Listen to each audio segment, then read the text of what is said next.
आपको प्रेजेंट और एक्टिव और पैसिव वॉइस के बारे में सामान्य जानकारी बताई कि प्रेजेंट एक्टिव और पैसिव वॉइस का अपने जीवन में क्या महत्व है, किन परिस्थितियों में पैसिव वॉइस का प्रयोग किया जाता है। तो सामान्य सी जानकारी हमने आपको बताई कि एक्टिव से पैसिव बनाते समय हमेशा थर्ड फॉर्म का प्रयोग किया जाता है और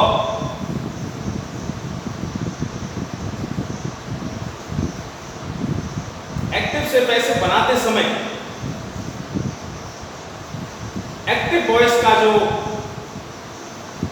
ऑब्जेक्ट है उसको पैसिव वॉइस के सब्जेक्ट के स्थान पर रखते हैं और एक्टिव वॉइस का जो सब्जेक्ट है उसको पैसिव वॉइस में वाई लगा करके रखते हैं और हमेशा थर्ड फॉर्म का प्रयोग किया जाता है। प्रत्येक टेंस की अलग अलग टेंसों की जो सहायक क्रिया है वो अलग अलग होती है, वो मैं आपको इस चार्ट के माध्यम से बताता हूं कि किस टेंस में पैसिव वॉइस बनाते समय कौन कौन सी सहायक क्रियाओं का प्रयोग किया जाता है। तो हम सबसे पहले लेते हैं प्रेजेंट टेंस। प्रेजेंट टेंस के इंडेफिनिट सिंपल के अंतर्गत प्रेजेंट इंडेफिनिट को या प्रेजेंट सिंपल को, तो उसके अंतर्गत जो सहायक क्रिया आती है वो इज एंड आर। इन तीनों सहायक क्रियाओं में से पैसिव के ऑब्जेक्ट के अनुसार कोई सी भी एक सहायक क्रिया काम में आएगी। यदि ऑब्जेक्ट एक वचन है तो इज, बहुवचन है तो आर, और एम केवल आई के साथ में ही, आई प्रोनाउन के साथ में ही एम का प्रयोग किया जाता है। इसी प्रकार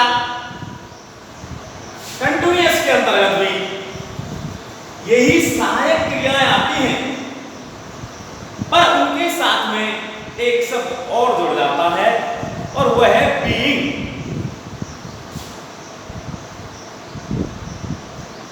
इज बीइंग या ऑब्लिक एम बीइंग,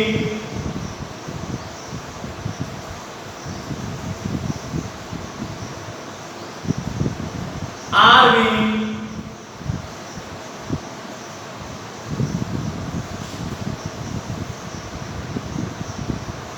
तो कंटिन्यूअस प्रेजेंट टेंस के अंतर्गत इज एम आर और उनके साथ में बीइंग सब और जुड़ जाता है, is being, am being, are being. Perfect present perfect active voice के अंतर्गत जिसकी सहायक क्रिया है या है होती है, उसके साथ में बीइंग शब्द जुड़ जाता है, हैज बीन और हैव बीन।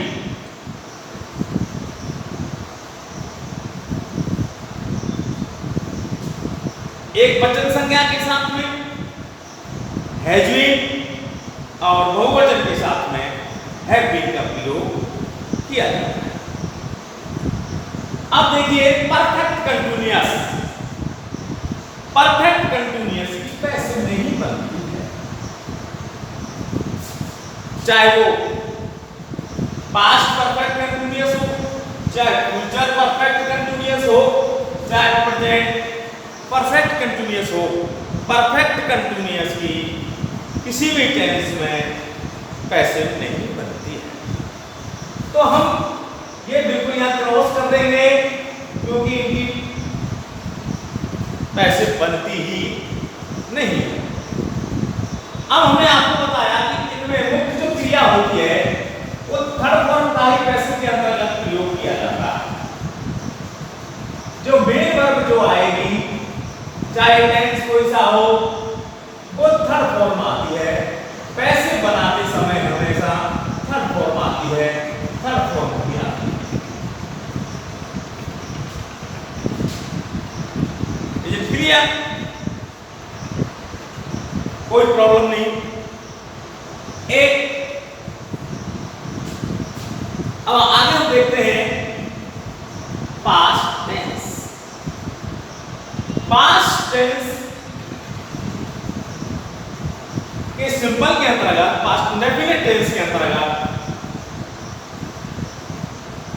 सिंपल सेंटेंसों में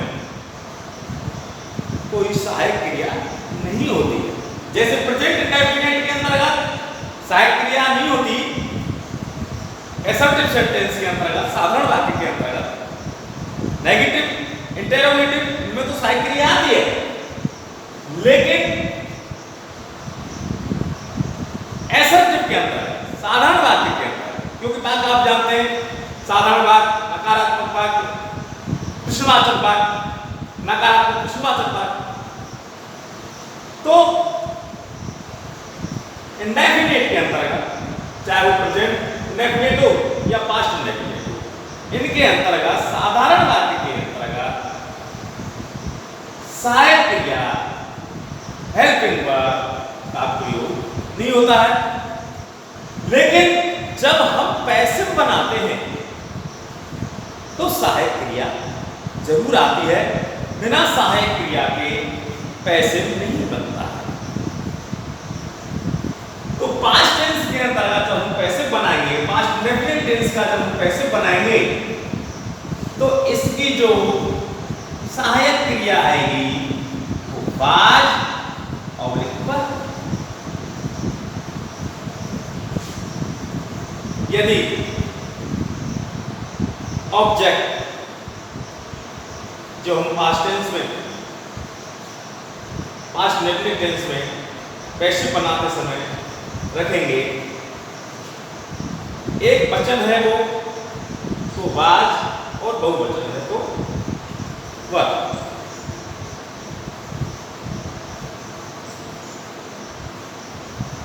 इसी तरह से पास्ट कंटिन्यूअस के अंतर्गत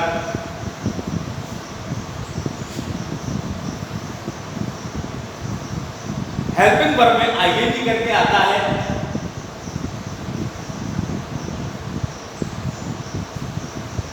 He was eating a mango।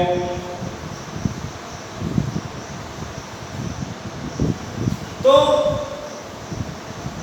यहां भी वही है, उसी तरह जैसे कंटिन्यूअस में is being and being are being था, यहां भी बीइंग शब्द लग जाएगा, वाज बीइंग,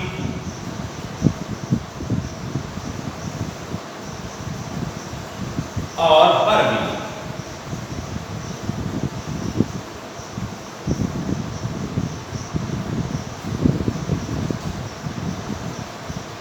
कंटिन्यूअस के अंतर्गत बीइंग शब्द लगता है।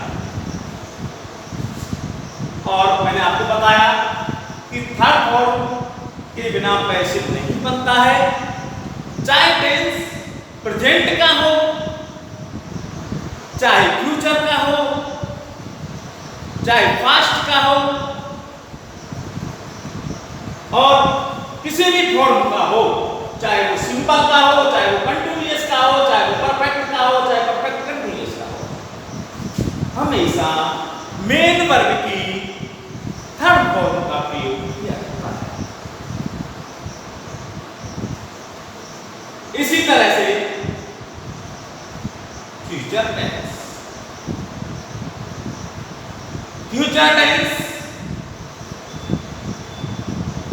जिसके अंतर्गत शैल और का प्रयोग किया जाता है पैसिव बनाते समय, उसके साथ में एक शब्द भी जोड़ दिया जाता है, विल बी और शैल बी।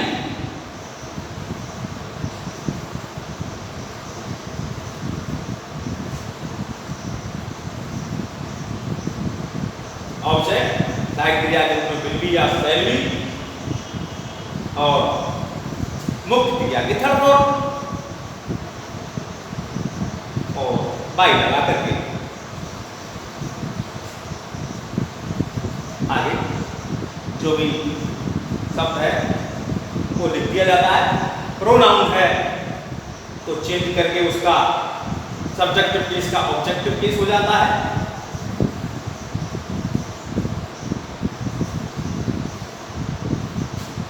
इसी तरह से आगे future continuous tense, future continuous tense का पैसिव नहीं बनता है।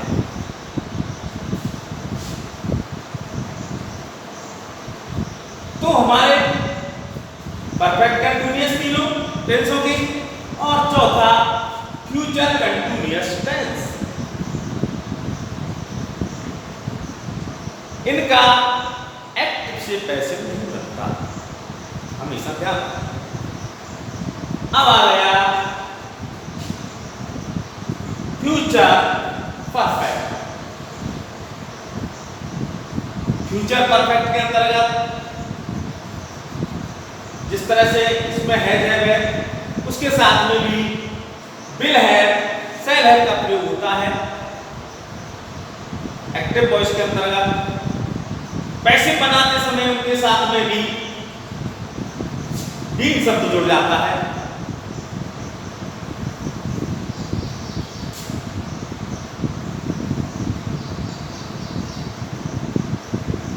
will have been और shall have been।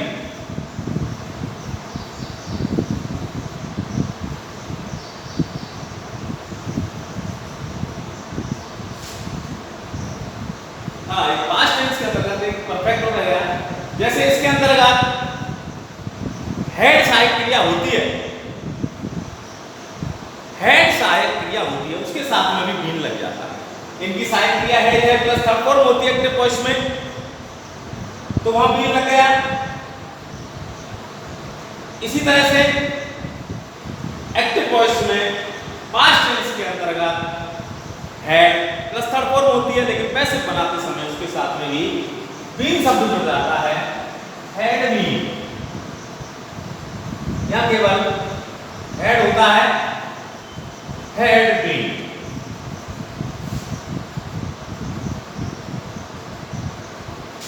अब आपके दिमाग में एक चीज आ रही होगी कि विल कहां प्रयोग करें और शैल कहां लगाएं। तो देखिए आई और बी के साथ में शैल का प्रयोग होता है, बाकी ही, सी, इट, दे, कोई भी नाउन हो उसके साथ में विल का प्रयोग होता है। वो इन सबके साथ में कोई नियम लागू होता है। तो ये आपका चार्ट रहा। एक्टिव से पैसिव बनाते समय हमको यही ध्यान रखना है कि ये जो एक्टिव सेंटेंस है जिसकी हम पैसिव बनाने जा रहे हैं वो किस टेंस का है। वो प्रेजेंट इंडेफिनिट का है, या प्रेजेंट कंटिन्यूअस का है, या प्रेजेंट परफेक्ट टेंस है, या प्रेजेंट परफेक्ट कंटिन्यूअस। पहले हमको ये चीज देखिए, फिर हमको जब हमें ये देख लिया कि ये प्रेजेंट टेंस है और प्रेजेंट में भी सिंपल का है, कंटिन्यूअस का, ये हमको उसकी सहायक क्रिया और मुख्य क्रिया देख करके पता लग जाता है। और जब हम पैसिव बनाएंगे, अगर टेंस प्रेजेंट इंडेफिनिट का है तो निश्चित रूप से पैसिव बना से हमें सहायक क्रिया के रूप में इसे मार्ग से कोई सी एक क्रिया आएगी ऑब्जेक्ट के अनुसार, वो हम आपको एग्जाम्पल से बता देंगे। एग्जाम्पल देते हुए आपकी समझ में आ जाएगा। इसी तरह से यदि एक्टिव वॉइस हमारा सेंटेंस पास्ट टेंस का है तो देख करके हम पता लगा लेंगे, और उसके हिसाब से ही सिंपल का है तो उसके अंदर पैसे बनाते समय बाज या वर का प्रयोग होगा हेड के रूप में। कंटिन्यूअस का है तो बाज बीइंग या वर बीइंग, और परफेक्ट का है तो हैड बीन, प्रेजेंट परफेक्ट जैसे हैज हैव यहां केवल है, उसमें भी बीन लगा हुआ है, इसमें भी बीन लगा हुआ है। फ्यूचर परफेक्ट में भी बीन शब्द है, शैल है, विल है। इसी तरह से कंटिन्यूअस, चाहे वो प्रेजेंट टेंस का चाहे पास्ट टेंस का, फ्यूचर टेंस कंटिन्यूअस का बनता नहीं, उसमें भी बीइंग शब्द लगता है, is being, am being, are being object के अनुसार, बाज बीइंग, बर बीइंग। तो एक्टिव से पैसिव बना समय हमको इन चीजों का ध्यान रखना पड़ेगा। और मुख्य क्रिया की जैसा कि मैंने आपको बताया, चाहे कोई सा भी टेंस हो, हमेशा थर्ड फॉर्म का प्रयोग किया जाता है, बिना थर्ड फॉर्म के पैसिव नहीं बनता। और उस दिन भी मैंने जब पहले दिन आपको पढ़ाया बताया कि सकर्मक क्रिया वाक्य के अंतर्गत है, उसका ही पैसिव बनता है, और वाक्य की क्रिया अकर्मक है तो उसका पैसिव नहीं बनेगा।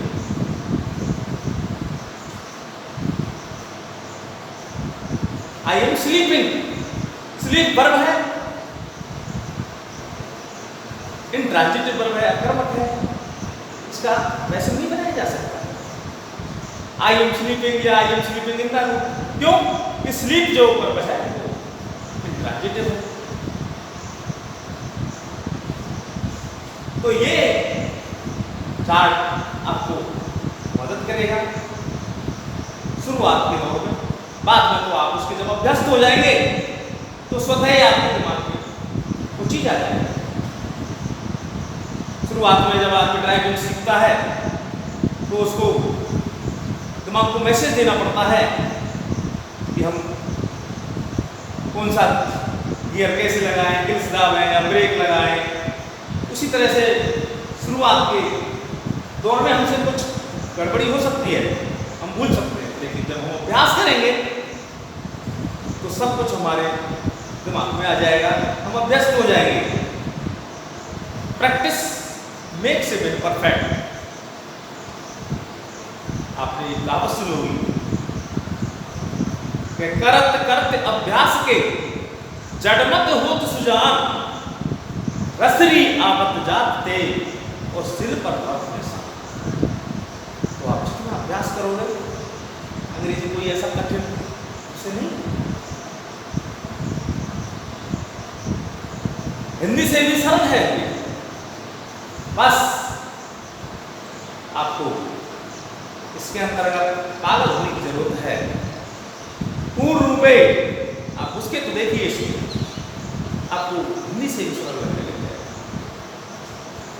अब हम आगे चलते हैं, एक एक उसका उदाहरण भी लेते हैं। प्रेजेंट टेंस के सिंपल का हम उदाहरण लेते हैं।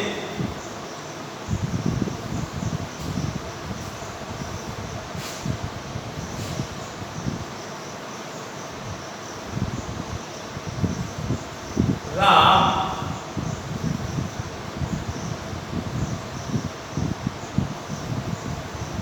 kills a snake.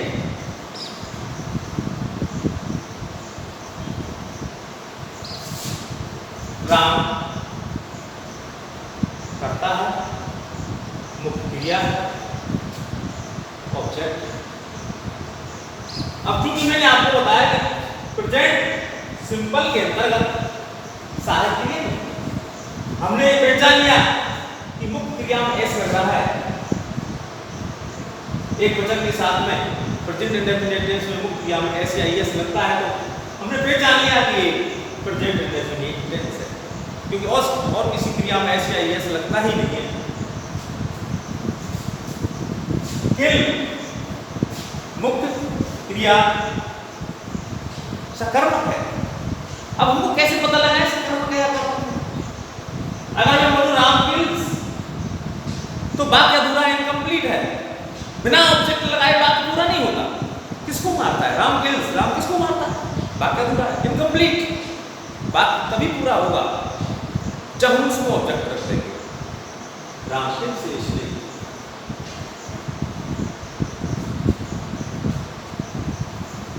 लेकिन अकर्मक क्रिया के अंतर्गत अगर ऑब्जेक्ट नहीं होता तब भी वाक्य पूर्ण लगता है।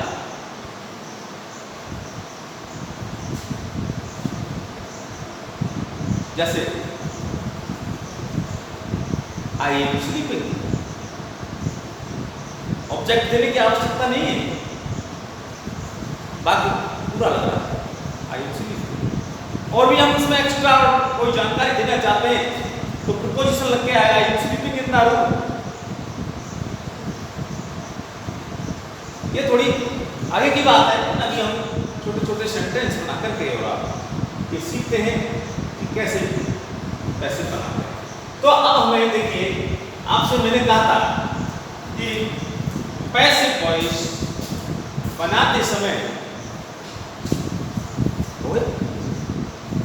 चलो एक्टिव का जो ऑब्जेक्ट है पैसिव के सब्जेक्ट के स्थान पर रख देते हैं। और मैंने आपको बताया कि मुख्य क्रिया की थर्ड फॉर्म ही इसके अंतर्गत प्रयोग की जाती है और सहायक क्रिया हर टेंस की अलग अलग होती है, वो मैंने आपको बता दिया। तो हम इसमें जो ये ऑब्जेक्ट है उसको सब्जेक्ट के स्थान पर रख देंगे इसने। अब हमको बताया टेंस प्रेजेंट इंडेफिनिट का है, तो प्रेजेंट इंडेफिनिट में हमने देखा कि इसकी जो सहायक क्रियाएं हैं ये जय मार है, क्योंकि इसमें एक वचन है और एक वचन के लिए इसका प्रयोग होगा। तो हमने इसने एज मुख्य क्रिया के लिए हमने आपको बता दिया कि टेंस कोई सा भी हो वैसे बनाते समय थर्ड फॉर्म का ही प्रयोग होगा। तो इसने किल्ड, किल की थर्ड फॉर्म किल्ड आएगी, के आई डबल है किल्ड। बाई लगा करके प्रॉपर नाउन है तो by Ram.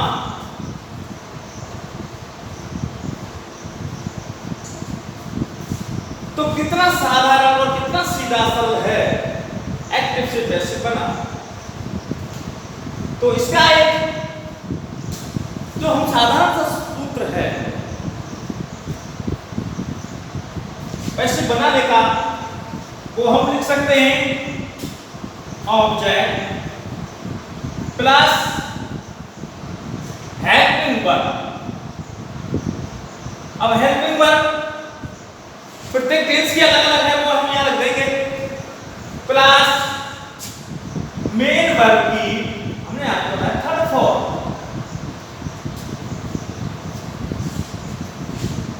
Plus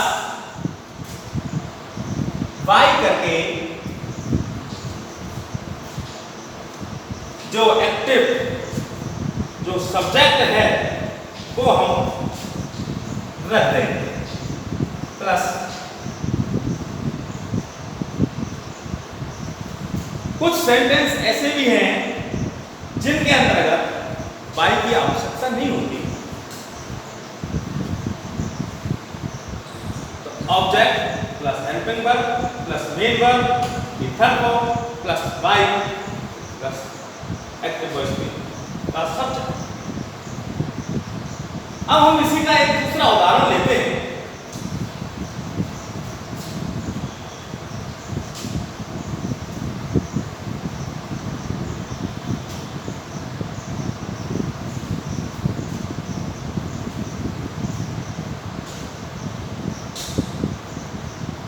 I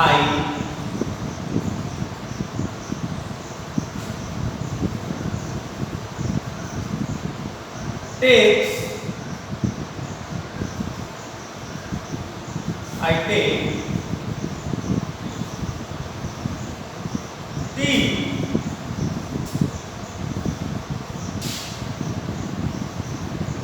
sentence present indefinite का है, पैसिव बनाते हैं टी इज थर्ड फॉर्म का प्रयोग किया जाता है, टेकन। अब चूंकि यहां पर पर्सनल प्रोनाउन है, फर्स्ट डे में मैंने आपको बताया था कि पर्सनल प्रोनाउन यहां सब्जेक्टिव केस का हम ऑब्जेक्टिव केस बना देते हैं। आई का मी, ही का है, सी का हर, दे का देम। तो उसी प्रकार से हम यहाँ आई का मी हो जाएगा, टी इज टेकन बाई मी।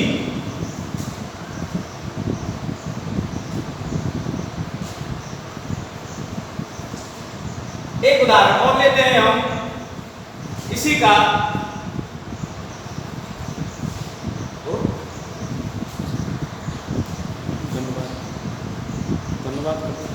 धन्यवाद। आगे और बताएंगे आपको सारी उदाहरण को सबको बताएंगे, करके आपको उदाहरण आपकी समझ में बिल्कुल आ जाएगा और आप खुद ये सोचेंगे कि एक्टिव से पैसिव बनाना बहुत सरल।